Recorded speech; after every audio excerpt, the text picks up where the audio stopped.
Israel ने Iran के खिलाफ इस जंग का आगाज तो कर दिया, लेकिन अब यही जंग उनके लिए चुनौती भी बनती जा रही है, क्योंकि टॉप लीडरशिप को खत्म करने के बाद भी ईरान जिस तरह लगातार एक्टिव है, वो साफ इशारा यह कर रहा है कि इस लड़ाई को आसान समझना सबसे बड़ी भूल हो सकती है।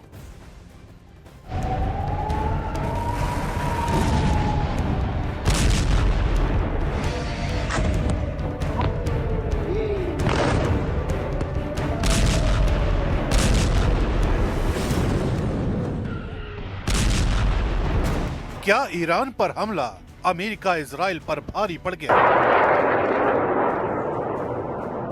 क्या ईरान की ताकत भांपने में सुपर पावर से गलती हुई? चुनौतियों के चक्रव्यूह में कैसे फंस गए America Israel?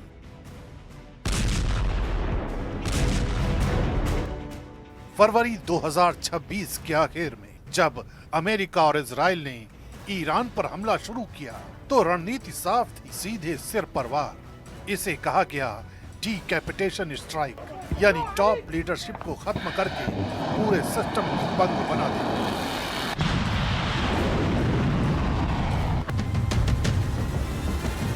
Supreme leader Ayatollah Ali Khamenei से लेकर लारी जानी तक, IRGC के बड़े कमांडर्स तक एक के बाद एक निशाने पर। शुरुआती हमलों में ही ईरान की कमांड चेन को बड़ा झटका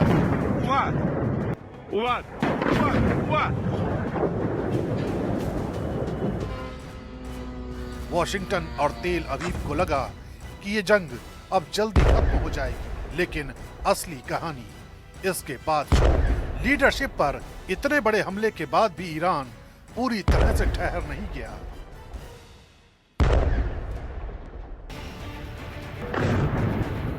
इसके ठीक उलट मार्च के पहले हफ्ते से जवाबी कार्रवाई तेज हो गई। मिसाइल बैराज, एक के बाद एक ड्रोन हमले लगातार, और पहली बार सेजिल जैसी लंबी दूरी की बैलिस्टिक मिसाइल का इस्तेमाल। तेल अवीव, यरूशलेम और आसपास इन धमाकों से थर्रा उठी।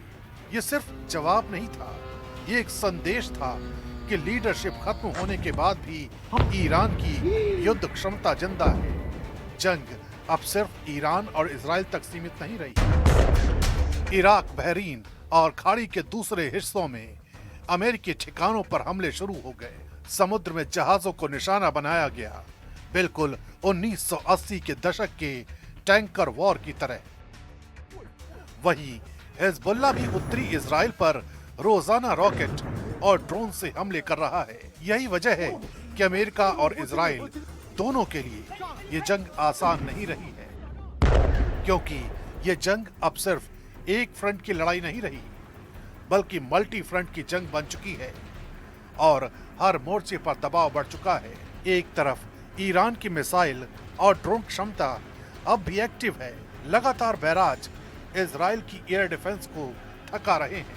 आयरन डोम और एरो सिस्टम पर इतना दबाव है कि इंटरसेप्टर्स तेजी से खत्म हो रहे हैं और उन्हें फिर से भरने में महीनों लग सकते हैं। दूसरी तरफ हॉर्मुज स्ट्रेट का संकट इस जंग को ग्लोबल बना चुका है। तेल की सप्लाई प्रभावित है, कीमतें बढ़ी हुई हैं और दुनिया की बड़ी ताकतें खुलकर आने से हिचक रही हैं। यानी सैन्य लड़ाई के साथ साथ एक आर्थिक जंग भी शुरू हो चुकी है। एक दबाव प्रॉक्सी वॉर का भी है। लेबनान, इराक और खाड़ी में फैले ईरान समर्थित ग्रुप्स इस जंग को मल्टी फ्रंट जंग बना चुके हैं। हर दिन नए हमले, नई चुनौती। ये जंग जितनी लंबी खिंचती जा रही है, उतना ही अमेरिका और इजराइल पर सैन्य, आर्थिक और राजनीतिक दबाव बढ़ता जा रहा है। और सबसे अहम ये कि रेजिम चेंज का सपना पाले अमेरिका और इजराइल अभी भी अपने मकसद से दूर है। इससे साफ है ये जंग अब एक लंबी लड़ाई में बदल चुकी है, जहां जीत आसान नहीं होगी। ईरान के अपने जो है रेजिलियंस है, उसको लड़ रहा है, जैसे भी लड़ रहा है। इजराइल के अपने ऑब्जेक्टिव्स हैं।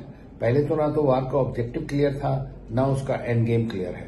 तो इसलिए सिचुएशन जो है वो खराब है और बढ़ती जा रही है और दुनिया की इकोनॉमी पे, एनर्जी सिक्योरिटी के ऊपर में, लोगों की लाइफ और सबके ऊपर बड़ा खतरा है।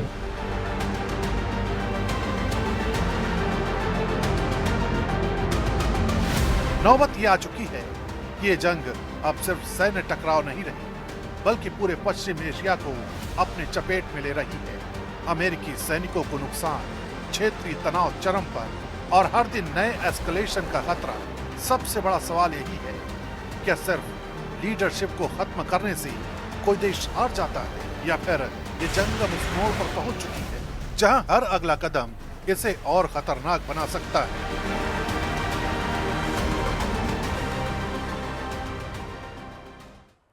और देखिए, इस महाजंग में पहली बार ईरान की गैस या ऊर्जा सुविधाओं को सीधे निशाना बनाया गया है। ईरान के दक्षिणी हिस्से में गैस रिफाइनरी पर इजरायल ने बड़ा हमला किया। इजरायली फोर्सेस ने साउथ ईरान के असालुये इलाके में मौजूद गैस रिफाइनरी पर यह स्ट्राइक की और हमले के फौरन बाद देखिए गैस रिफाइनरी के आसपास भीषण आग भड़क उठी, जिसने कई फैसिलिटीज को अपनी चपेट में लेकर पूरी तरह से राख कर दिया। आग की लपटों को आप देखिए, धुएं का ये काला गुब्बारा आप देखिए, जिसे आप दूर दूर से देख सकते हैं। इस हमले ने पहले से ही एनर्जी सप्लाई की दिक्कत से जूझती हुई इस दुनिया की चिंता को और कई गुना ज्यादा यहां पर बढ़ा दिया है। तो ये वैश्विक संकट का सबसे बड़ा जो है वो कारण बनता जा रहा है और इसमें ये तस्वीर जंग के मैदान से जुड़ चुकी है। और ईरान की देखिए सबसे बड़ी गैस फील्ड साउथ पार्स पर हुए इस हमले के बाद जंग और भी ज्यादा भीषण विध्वंसक यहां पर हो चुकी है। गैस फील्ड पर हुए इस हमले के बाद ईरान बुरी तरह से बौखला गया है। ईरान ने अब खाड़ी देशों की तेल और गैस फैसिलिटी को टारगेट करना शुरू कर दिया है। बीती रात इजरायल से लेकर कतर और सऊदी तक भीषण बमबारी की तस्वीरें यहां पर कुछ इस तरह से सामने आती रही है। रियाद में जब हमला हुआ और ये कतर में जब हमला होता है, गैस फैसिलिटी को टारगेट किया गया है। गैस फैसिलिटी को टारगेट करने का सीधा सीधा मतलब ये है कि अब सीधे तौर पर जिसे लेकर सबसे बड़ी वैश्विक चिंता यहां पर बनी हुई है वो चौतरफा और भी ज्यादा यहां पर बढ़ जाती है। तो अमेरिका, इजरायल, ईरान के बीच भले ही ये युद्ध हो रहा हो, लेकिन वैश्विक तौर पर यह संकट से भरी तस्वीर नजर आती है। महायुद्ध का ये 20वां दिन है और कहीं से भी युद्ध की अग्नि रत्ती भर भी शांत होती नजर नहीं आती। और खासतौर से ऐसे वक्त में जब ईरान कह रहा है कि अभी और घातक हथियारों का इस्तेमाल होगा, जितने भी नेतृत्व को उन्होंने गंवाया है, उनकी खून का बदला, उनकी हत्या का बदला यहां पर ईरान लेकर ही रहेगा और दुनिया देखेगी कि किस तरह से उनके हथियारों ने क्या तबाही यहां पर मचाई है।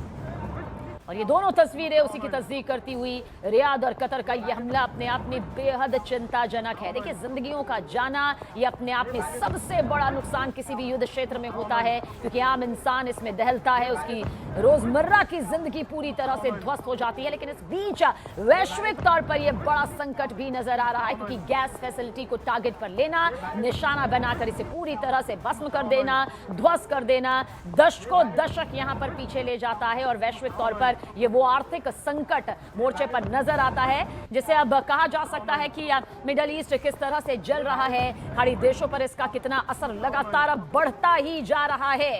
हालांकि ईरान की धरती कांप रही है, थर्रा रही है, पर उसका पलटवार भी कुछ इस तरह का है कि इजरायल को भी इसका पूरा पूरा खामियाजा यहां पर उठाना पड़ रहा है। और खासतौर से देखिए, अमेरिका में तो इस वक्त बड़ी हलचल चल रही है, वहां पर व्हाइट हाउस में बैठक हो रही है, क्योंकि जिस तरह से अमेरिकी रक्षा मंत्री और साथ ही विदेश मंत्री मार्को रूबियो के घर के ऊपर ड्रोन संदिग्ध तौर पर देखा गया है, जिसकी पुष्टि यहां पर अभी आधिकारिक तौर पर होनी बाकी है। लेकिन ये बहुत बड़ी खबर वॉशिंगटन पोस्ट के जरिए जो सामने आई है उसने भी दहलाया हुआ है। और ये जो तस्वीर इस वक्त आपके सामने मौजूद है, दरअसल ये गैस फैसिलिटी है। गैस फैसिलिटी का टारगेट पर आना ये सबसे बड़ी वजह है, जो ईरान की देखिए सबसे बड़ी ताकत है। पहले से ही स्ट्रेट ऑफ होर्मुज यहां पर बंद है, लगभग बंद है। इसके अलावा ईरान भी साफ कर चुका है कि वो इस युद्ध में किसी भी कीमत पर एक कदम अब तो पीछे हटने से रहा, खासतौर से ऐसे वक्त में जब नए सुप्रीम लीडर मुस्तफा खामनेई के जरिए कई ऐसी चेतावनियां भी अब सामने आ चुकी है जो ये बता रही है कि ईरान आर पार की लड़ाई के मूड में है। और ये भी ईरान कह चुका है कि अगर अमेरिका इजरायल को लगता है कि हमारे शीर्ष नेतृत्व को वो तोड़ देगा या फिर उनका खात्मा करके ईरान को हरा देगा, तो वो गलत है। अब भी ईरान में वो दमखम बाकी है जिसका दावा दमखम खुद ईरान कर रहा है। और हमारी